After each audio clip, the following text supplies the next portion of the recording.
नए कृषि कानून में मुख्य रूप से 3 बिंदु हैं। पहला, कृषि उपज व्यापार कानून।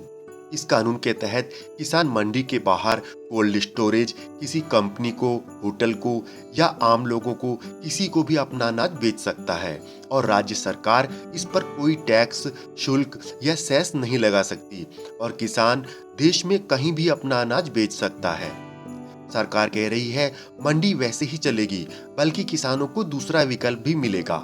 सरकारी और प्राइवेट में प्रतिस्पर्धा से किसान को ज्यादा अच्छा मूल्य मिल सकता है, जबकि किसान को डर है इससे मंडियां खत्म हो जाएंगी और प्राइवेट कंपनी अपनी मर्जी से अनाज का रेट तय कर सकती हैं।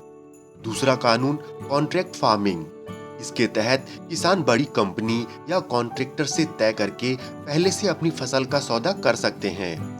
इसमें कहा गया है कि यदि विवाद होता है तो उसका निपटारा स्थानीय एसडीएम द्वारा किया जाएगा।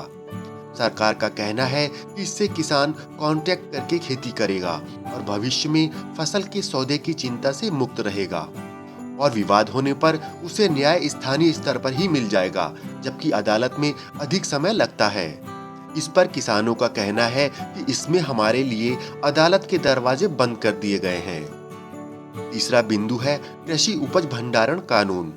इस कानून के तहत अनाज, दलहन, तिलहन, खाद्य तेल, प्याज और आलू को आवश्यक वस्तुओं की सूची से हटा लिया गया है। सरकार का कहना है कि अब किसान अपना माल कभी भी, कहीं भी और किसी को भी बेच सकता है, जबकि किसानों को डर है कि इससे बड़े व्यापारी भंडारण करके बाजार भाव को ऊपर नीचे कर सकते हैं। सरकार के अपने तर्क हैं और किसानों के अपने। हालांकि प्रधानमंत्री कह चुके हैं कि उनका उद्देश्य किसानों की आय दोगुनी करना है और वे कृषि सुधार की दिशा में आगे बढ़ रहे हैं, जबकि किसानों के अपने तर्क हैं।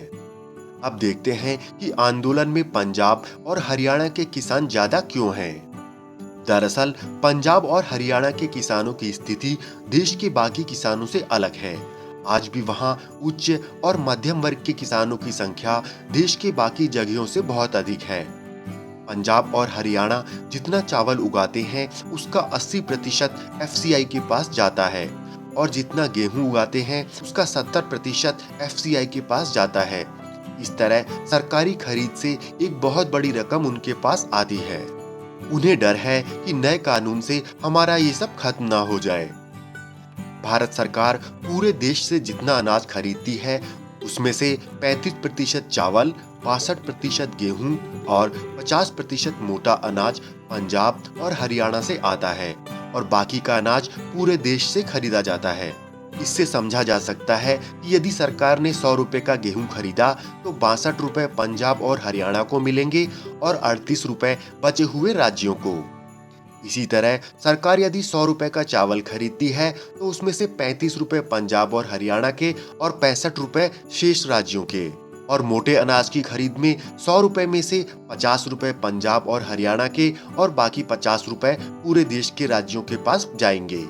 ये सारी खरीद एमएसपी पर मंडियों के माध्यम से होती है और पंजाब और हरियाणा के किसानों को डर है कि नए कानून से मंडी व्यवस्था और एमएसपी व्यवस्था खत्म ना हो जाए। जबकि सरकार ने मंडी व्यवस्था और एमएसपी जैसी अभी चल रही है वैसे ही चलते रहने का आश्वासन दिया है। भारत देश में आज भी 86% किसान ऐसे हैं जिनके पास 2 हेक्टेयर से भी कम जमीन है। ऐसे में यह कानून उन पर कोई प्रभाव ही नहीं डालता। इतनी छोटी उपज का मालिक क्या तो कॉन्ट्रैक्ट करेगा, क्या भंडारण करेगा और क्या अपनी उपज लेकर दूसरे राज्य की मंडी में बेचने जाएगा। किसानों का डर है और सरकार का अपना आश्वासन। किसानों का डर सही है या सरकार का आश्वासन, ये तो आने वाला समय ही बताएगा। पर इन सब के बावजूद आंदोलन का एक दूसरा पक्ष भी उभर कर सामने आया है और वो है देश विरोधी तत्वों का आंदोलन की आड़ में सक्रिय होना।